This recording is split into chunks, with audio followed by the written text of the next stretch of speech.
LaxFactor Podcast.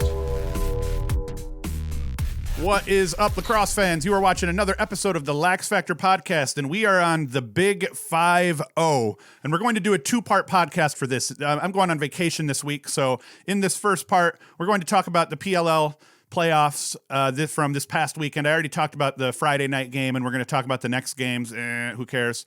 And then we're going to talk about my Tewaaraton favorites. I'm going to start doing a thing where I field questions, and one of the questions that people had after I did the last podcast with the returning point leaders was, what about, this guy and that guy? I think the two guys that they brought up were Michael Sowers and Jeff Teat or something like that, or maybe it was Gray.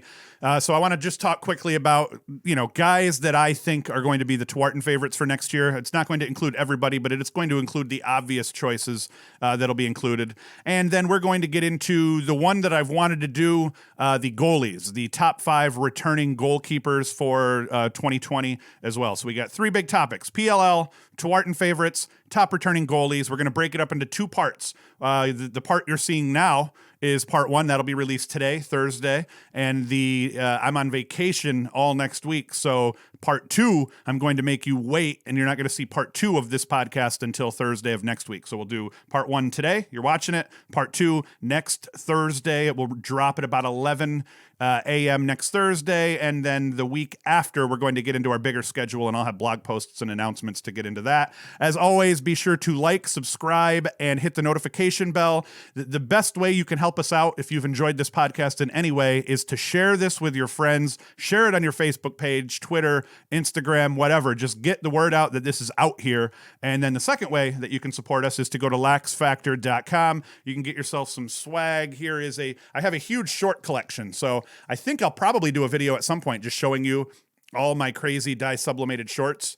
But we have shorts that you can buy on the website. Go to LaxFactor.com. We've got t-shirts, shorts, and all of that. And that's another way that you can support the podcast. There will also be a link in the description below to the accompanying blog post that will host the audio version of this. So if you prefer to listen to the podcast, you can listen to the audio version. Link will be in the description. And you can also just go to our website via the link in the description, view the blog post that accompanies this video. And then eventually this will have part 1 and part 2 in it in the link below in the description. I digress, though. Let's get into it. First thing I wanted to talk about, PLL playoffs from last weekend. Friday was awesome. I did a whole podcast about that because I watched Friday's game. I finished excited by the end of it. I was yelling during the game. I was pumped. It was a great game, and the energy was high because this game meant a lot in the general scheme of things. Saturday's games, not so much. And I found I didn't make it through the first quarter before the fact that these teams aren't winning and going home kind of occurred to me. Like, oh, hey, wait a minute. These games don't really fully matter today. Not like a normal American, red-blooded American playoff series normally goes down. You lose and you are done. And I got bored. I got bored. It's one of those deals where I'm trying to be honest with how I feel about the PLL.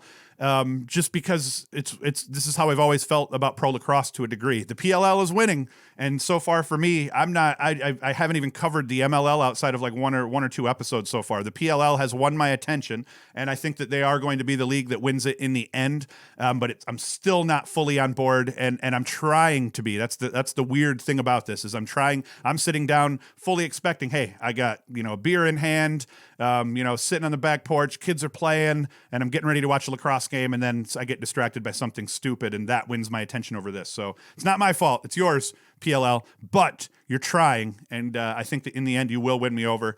So it was just that while the players may care about this new playoff structure and format and the whole play to get the top draft pick, and you get 2 chances to get into the finals if you're one of the top 2 teams, it was just lost on me come Saturday, and I did not continue to watch it through the weekend. And I'm going to be totally honest, and this is going to really make me look bad. I don't even know. I couldn't even tell you off hip at this moment who is playing this weekend to get into the finals. That's how badly they lost my interest after the excitement of Friday's game. So yes, I feel a wee bit bad about that, but not really. And partly I'm cramming for work. I'm going on vacation, so I've got a whole 10-day vacation coming up. So I had brutal last 2 weeks work-wise, just trying to keep up and get ahead and all that crap. So that may play into it a little bit, but they did lose my attention over the weekend. But what are you going to do? So this weekend I'll be watching from Florida. So I will watch the semis this weekend, and then I'll watch the finals. I believe I'll be in Florida actually for the finals also. So will be interesting, and I'll do a podcast when I get back about the, kind of recapping the whole PLL season and everything that has gone down. Also, we're going to come up, while I'm on vacation, I'm going to come up with a more formal schedule and list of shows. So we're going to have the regular LaxFactor podcast, which is going to cover a little bit of pro and a little bit of college together. I'll always break those up into 2 parts on YouTube and put those up moving forward. And then when it comes to putting it on our website, what we're going to start doing is we'll put the full podcast on our website the day that we record it, and then on YouTube we'll put it up in 2 parts. So that will be one of the advantages for people to watch it on our website, is you get to watch the full podcast moving forward starting October 1st. You get to watch the full thing all in one shot come October 1st on our website. On YouTube, it will always be released in 2 parts, part 1, and then a couple of days later, part 2. YouTube doesn't do as well with the really long 30-minute videos. So if we break it up, one of them will end up flopping. Usually the pro one flops and the college one does well. So we're going to keep doing that moving forward.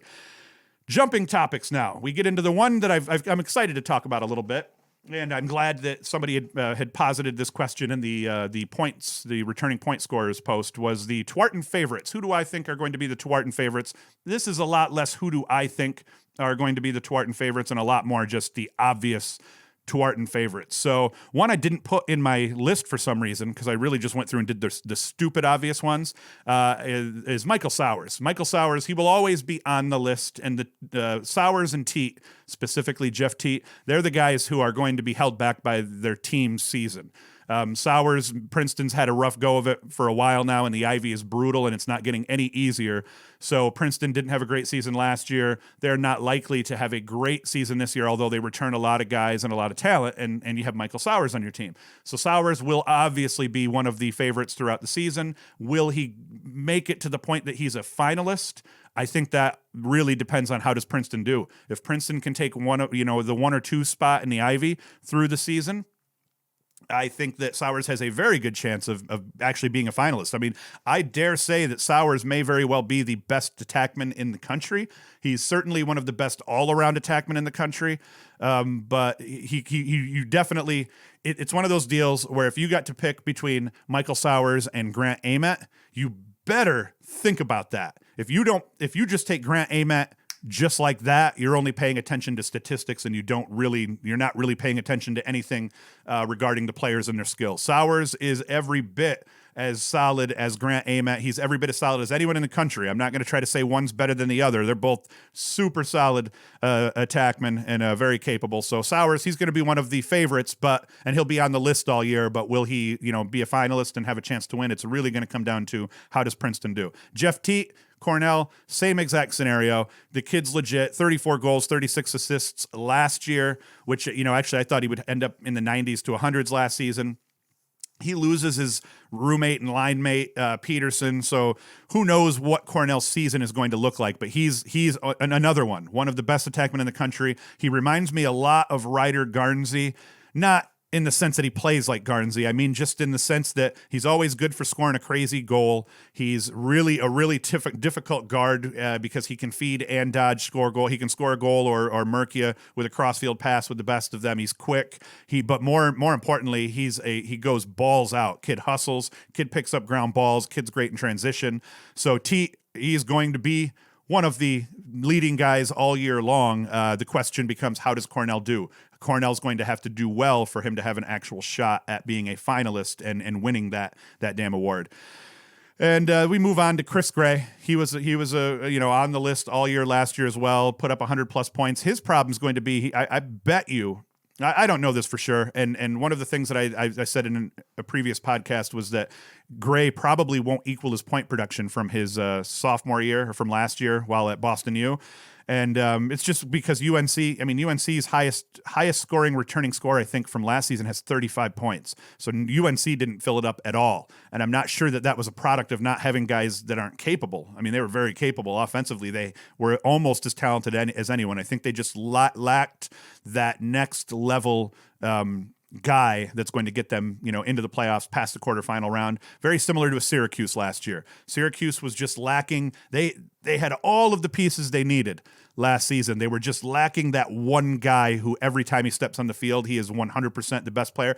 Syracuse had scenarios where they stepped on the field and the best player on the field was on their team. That happened quite a bit last year, but there were games where their player wasn't the best player on the team. And you add Scanlon, you give guys like Trimboli and you got Dordovic and a bunch of the other guys that are returning, Curry, and you end up having a scenario now where, yes, you may have Syracuse has a much better chance of having the best player on the field moving into next year. And now North Carolina, more often than not, they're going to have the best player on the field on their team. So maybe they mold the offense to fit Gray, and maybe Gray puts up 110 points again, or I think that was about what he had. But maybe Gray does put up 100 points this season because they shaped the system around his talents, which he's completely worthy of doing that. Or if he's going to fall in line, then he may have to, pretty much score 85 points, and that may hurt his chances at a Tewaaraton. But once again, it just comes down to how does UNC do? The other two guys, I'm going to lump these two guys together because they're both not going to win, or they're both not going to end up finalists, I don't think, but one of them very well could, and it just depends on how the season goes for that guy, is Matt Moore or Michael Kraus. They're both going to be on the list all season long. Matt Moore, I think, had the edge, obviously, last season. He had an incredible season. Hold on here. Real quick, I'm going to move this table, and I got to shut my phone up. Got an alarm going off here. So, hey, this is the first time you guys have got to see what I'm wearing. I always joke around about how sometimes I'm in underwear, and you can see here, I'm not in underwear fully here. What is going on? I got an alarm going off on my phone. We're going to keep it quiet here. All right, so I'm back. So what happens here is, I forgot what I was talking about. I was talking about Matt Moore and Kraus. So either one of them could end up becoming a finalist. If Virginia makes it back to the Final Four, I think one of those two, depending on the seasons they have in 2020, ends up being a Tewaaraton finalist for sure. I'm trying to get my table back to right. But I don't think they both will, and that's reasonable. I guess it happened with the Thompsons at Albany, but I don't think you're going to see a repeat of that. But both of them are going to be really solid. Both of them will be on the list all year long, and then I think as long as UVA makes it back to the finals, one of them will end up being a finalist. TD Ierlan. You got to throw Ierlan in there. If any midfielder is ever going to win this damn award, TD, again, I mean, midfielders have won it in the past, but not in a long time. It's been an attackman's award more recently. For people who get mad about the fact this is an attackman's award, you just think about youth lacrosse, and you think about usually the best players on your team coming up when you're in youth, even through high school. Usually the best players do tend to play offense. You're going to end up finding, the best player on maybe every 3 teams or 4 teams is going to be a defender, goalie, or a midfielder. But the older you get, guys really do settle into offensive roles, and the players that have the deepest skill set in terms of stick skills and IQ, often they become attackmen, and I think that's partly why you see attackmen win. I don't think it's the committee's stupid. They don't like defensemen. They don't know lacrosse. I think it really just comes down to attackmen often are the biggest game changers. Attackmen often are the best players on the field overall, and I think that's why they end up winning this award. But Ierlan, it could change that. Ierlan changes the game that much by dominating at the faceoff X. So once again, like all these other guys, depending on how Yale does, if Yale makes it back to the semis, Ierlan has a very good chance of being a finalist and winning this award, especially if Yale can win a national championship. Give it to the kid, because if Yale wins a national championship next season, it will not be solely because of him. But just like last year, I think Ryan Conrad was by far the most valuable player in the country, and without him, Virginia does not win the finals. You make the same argument about Ierlan. He's not going to be the guy that wins it for them totally, because they have a really good team, and they've got guys like Jackson Morrill and Gaudet and and you name it. But Erlin is Erlin, and without him, they don't make it to the quarters possibly. So TD Erlin, I think, has a really good chance. And then just like last year's award was pretty much Pat Spencer's from the beginning of the year to the end, to win or lose. This coming up season, 2020, the Tewaaraton Award is Grant Ament's for sure, to win or lose. Grant Ament is the guy, and it's just one of those deals where if he puts up 125 points and Penn State makes it back to the semis, I think that Grant Ament wins it, unless he loses to one of the other finalists in the finals of the semis. But I think even losing in the semis, I think Grant Ament wins this award, and I think that even losing in the quarters, he could potentially still win this award. That's the reality of it. So there's that. That's the first segment, though. So if you're watching this on YouTube, this is next, and you can come back a week from today. Next Thursday, we'll put part 2 up, which is going to talk about the top 5 returning goalkeepers for 2020. As always, be sure to like, subscribe, hit the notification bell, and all that good stuff, and share this video with your friends. Go to LaxFactor.com and get some swag. But that ends segment 1, and now I'm going to begin segment 2. So if you want to watch segment 2, come back next week on Thursday, 11 a.m. We'll put segment 2 up.